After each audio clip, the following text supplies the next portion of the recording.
All right, for this last video, we're going to look at this cool concept of McDonaldization.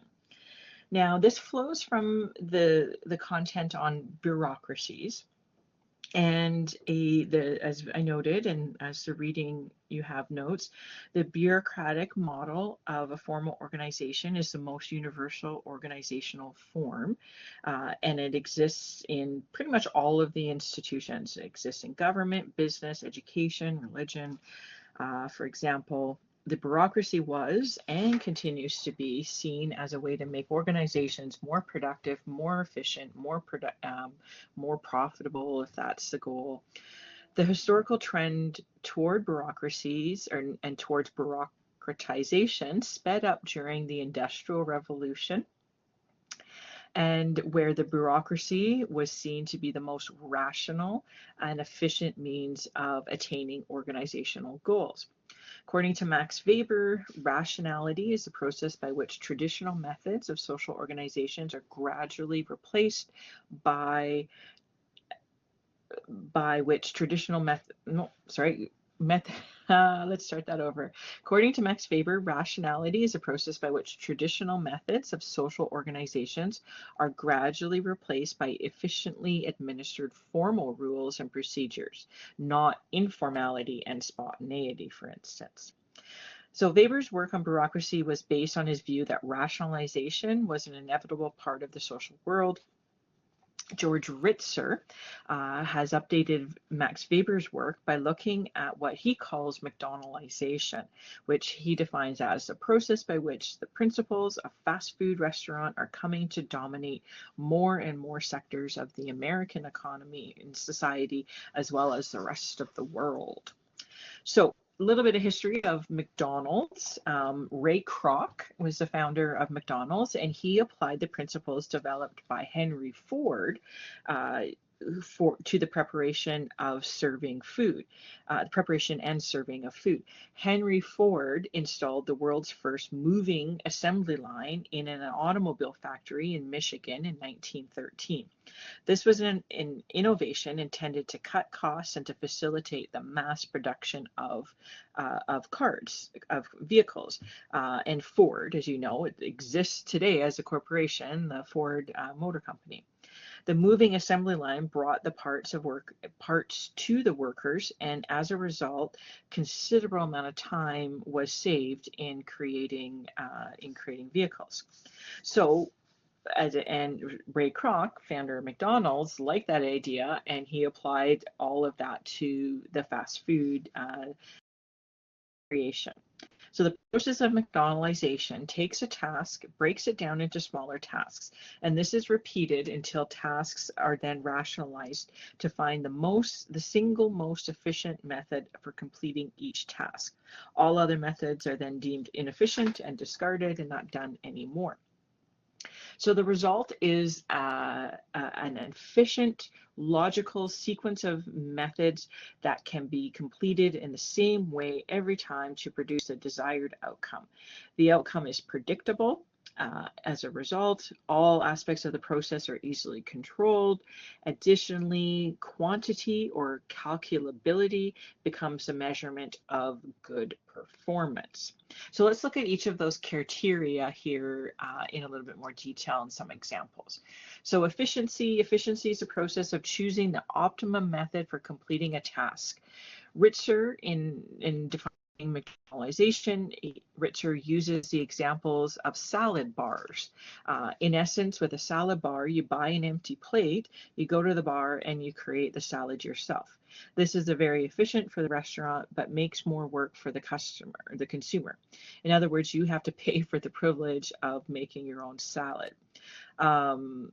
The other sort of marks or elements of efficiency within a fast food restaurant, the drive-up window in takeout, the fill your own cup aspect of some fast food places, and so on.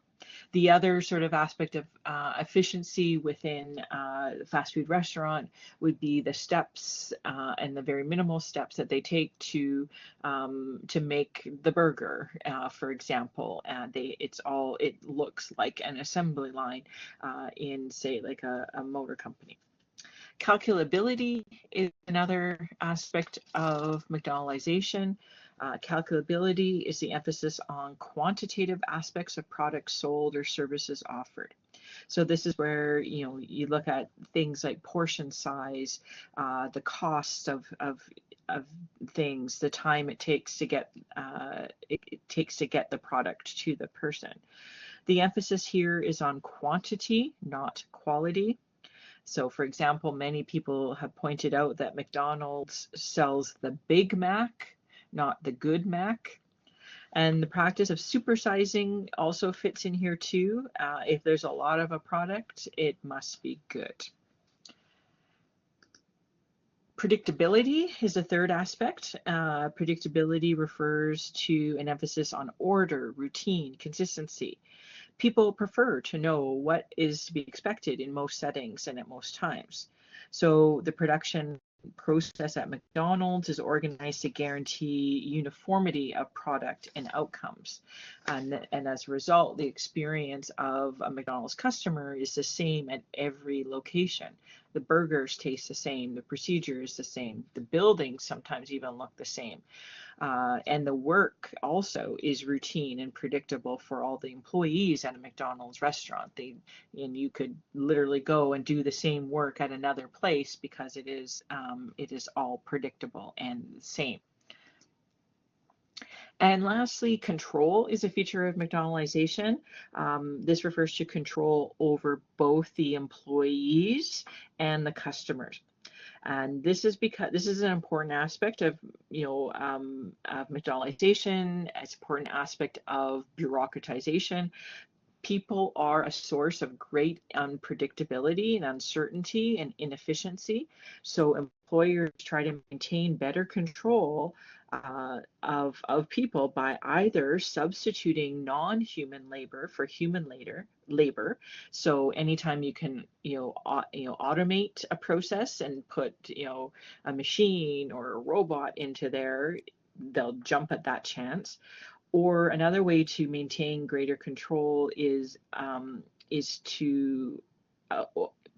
another way to maintain better control over people is to de-skill the workforce. And when you de-skill the workforce, is that you're really breaking down the tasks, and you put one person on one part of the task.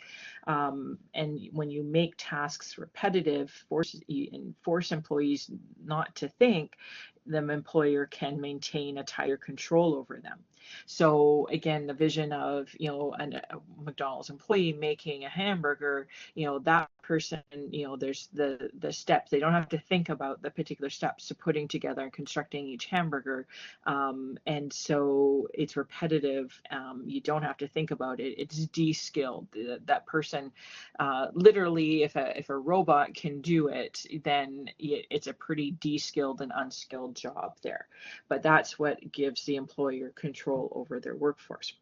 There's also an element of control over the customer. One of the sneakiest things about McDonald's is how customers get tricked into becoming unpaid employees. The customer does some of the work that might traditionally, historically, been performed by paid workers. The prime example of this is that if you're dining in the restaurant, you clean away your own table, you bust your own table, you put out the garbage, and in that you put your own garbage away.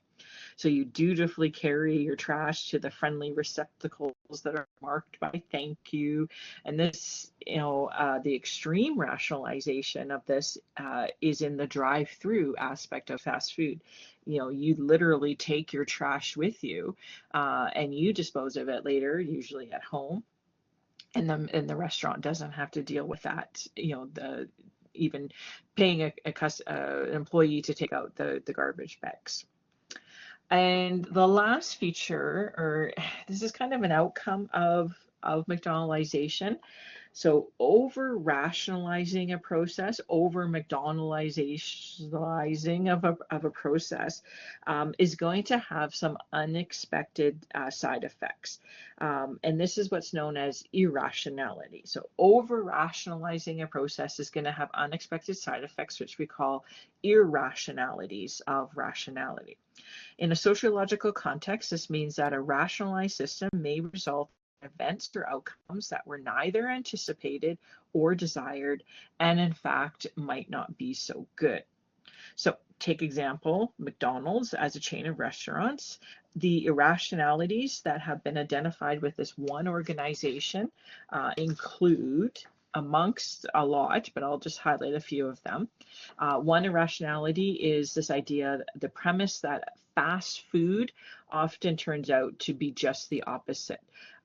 It's not fast. There's often long lines, long wait lines, long lines in the drive-through. It's not essentially fast.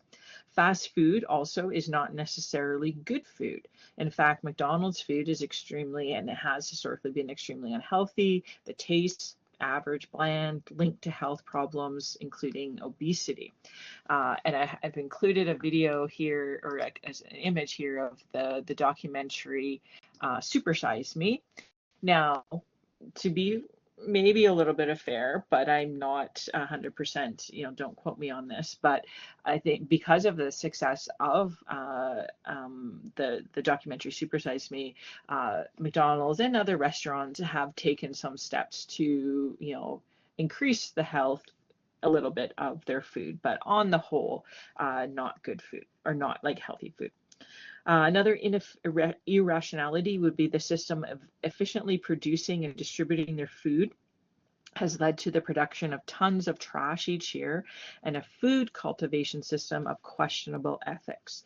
So, for instance, McDonald's has been accused of destroying rainforests in Central and South America for cattle production. The animals, through the breeding and rearing processes, are also thought to suffer cruelty. Another irrationality is the consumption of this food has resulted in the loss of the tradition of the family meal. The communal family meal is a primary ritual for encouraging the family to gather together every day. If that's lost to us, we have to invent new ways to be a family. Another irrationality is that rational systems can be called irrational because they deny the basic humanity and the human reason of the people who work within and are served by them. So again, that's that iron cage aspect of bureaucracies that creative hamburger cook, or the McDonald's franchise owner in Mitch Hedberg's little joke there that wants to sell spaghetti instead of hamburgers. We deny what makes us human, by trying to fit into the sufficient system.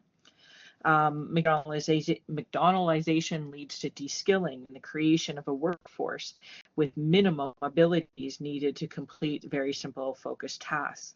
This means that workers can be quickly and cheaply trained, but they're also easily replaced as well. So there's a lot of job instability within, fast food, service jobs like this.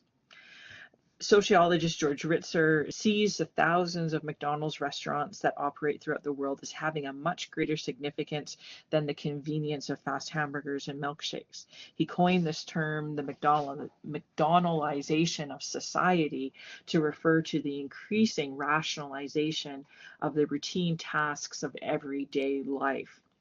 And so it's with that McDonaldization of society that I actually have had in mind when I created your question 2 for your journal post number, forgetting what number it is, but for this topic here. So your second question here, you have a choice of either looking just at the concept of bureaucracies and bureaucratization, or this specific concept of McDonaldization here. And with that, I want you to see, like, so if we'll do it with McDonaldization. So as I said, George Ritzer has talked about the McDonaldization of society, and he's argued that this way of organizing how fast food restaurants do their thing by focusing on efficiency, control, predictability, we also see this in other aspects of life. So with that, can you sort of see how an aspect of, and your choice of, say, education, like think about your schooling and your education, or travel, if you do travel a lot, or aspects of the media, or healthcare. So picking one of those, can you see, elements of, I'll just go back here, elements of control or predictability or calculability. So try and find, a couple of different examples, because ultimately all of these have to be present to say this organization, this process has been McDonaldized. And so see if you can find some examples, and identify a positive aspect, of that if you do, and a negative aspect. And for if you're doing the McDonaldization concept here, a negative aspect would be, are there any of these irrationalities of rationality that play out there for that topic? And you can also do this question, not with McDonaldization, but with that bureaucracies, content. So that was in the last video. And so looking for some of the features of a bureaucracy, but then also positive aspect of that and a negative aspect. And I did go through the shortcomings of bureaucracies in that video there too.